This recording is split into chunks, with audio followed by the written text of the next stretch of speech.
Good morning, Warren Babinski here with DMDrep. Sometimes these things drive me crazy trying to record these blogs because you end up putting in 5 to 7 minutes, and towards the end of the blog you mess it up, and I hate going back and editing. It's better to just do this all in one shot. So, gonna give this a try again. Just try to keep things more interesting, and I realize that maybe just by not talking in that monotone salesman voice, that things are a little bit more interesting. That's a capo for my guitar, by the way. That's a digital camera showing you things I have on my desk. This is something I plug into my guitar so that I can play it quietly and listen. This is for my electric, and I plug it into my ears. Anyways, who cares about that kind of stuff? This is a blog about how one of my analogies that drives my wife crazy. I think we're all kind of the same. The other night I was up at 2:30 in the morning worried about a treatment plan I presented to one of my patients that they didn't accept. And it kind of hurts my feelings because a patient that I felt to have a good relationship with, and they decided to go to see the dentist across the street and basically did the same treatment plan that I had recommended, and I've known them for years. And they weren't even too concerned about it. But it does keep me up at night, and I don't get it. I don't understand it. Anyways, it made me realize after going back on some of my notes, and I'd done an interview with a dentist series after I've talked about a dozen of my friends over time, asked them several different questions. One of them was, what keeps you up at night? I think the biggest thing that kept most of my dentists up at night were the same things that I just talked about. Maybe it wasn't a treatment plan specifically. It might have been more concern about a procedure they had done or are about to do. They're about to see a patient tomorrow that they're not too fond of, maybe difficult case. Anyways, some of the other things that keep people up at night, and I know that there's a lot of auxiliary staff that watch this blog. I know that your dentist doesn't always say thank you to you, but I'll tell you what, they do appreciate you, because I've sat with them after hours and talked over beers.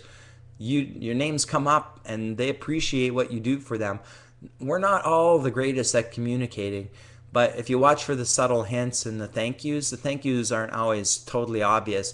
And I find that especially with guys, we're not always the greatest at expressing how we feel. So just be aware that, when you realize that other person appreciates you, do you always need to hear that thank you?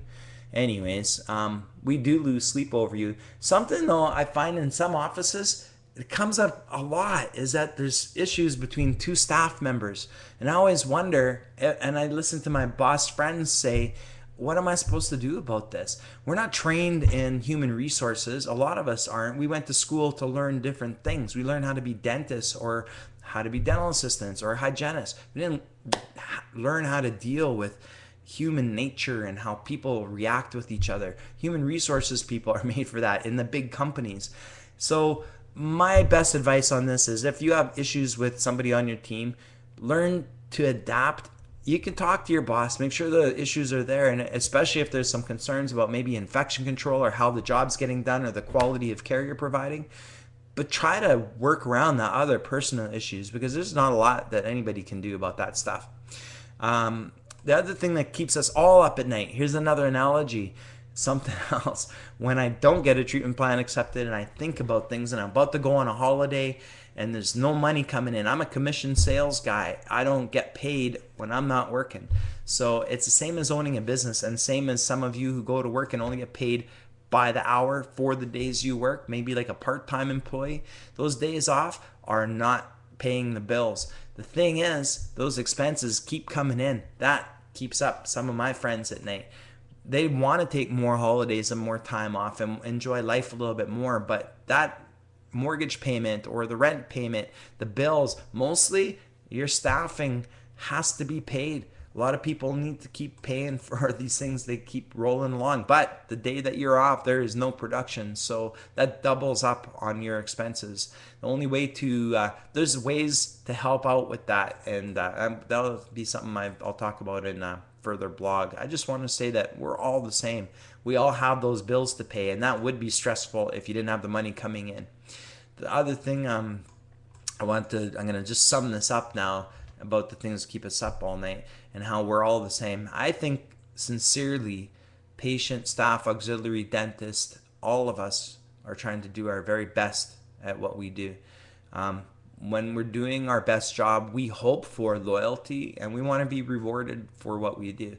I don't think necessarily that we have to be expect to be really well rewarded for what we do, because sometimes the reward is a thank you. I really actually get a lot of, when I hear credit back for these blogs and for what I'm doing, that's a big reward to me. I'm not getting paid to do this kind of stuff. I just letting you know what I've learned over the last 25 or so years.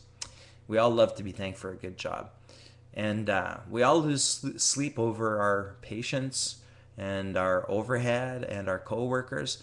We're all the same that way. So my bottom line, my philosophy is that I think that if I'm doing my very best and I continue to improve, even when I'm doing okay, I always know there's room for improvement. I always know I can learn something more from you. And I hope by doing that, I actually believe by doing that, I will continue to be rewarded. And the financial gains are there, but I believe the rewards are just enjoying life that much more. And I think that a lot of that comes from the loyalty. My last week blog, I talked about throwing out the trash, and I think that actually helps you to gain more loyalty from your good patients by getting rid of the ones that cause you a lot of stress. I think that giving back as much as I get and not being greedy with what I get, the rewards are a lot richer than just financial gain. I don't need to make a big commission to pay my bills. I want to make my customers happy. I will do whatever it takes in order to keep my customers happy, because my reward is that thank you I get at the end of the day. And it just seems like the commissions, everything else seems to fall into place. So I sincerely believe that appreciating others that help me, others learn how to appreciate me. Does that make sense? By appreciating others, by giving loyalty, I get it back. Anyways, I hope you're having a great day, and thank you for supporting DMDrep.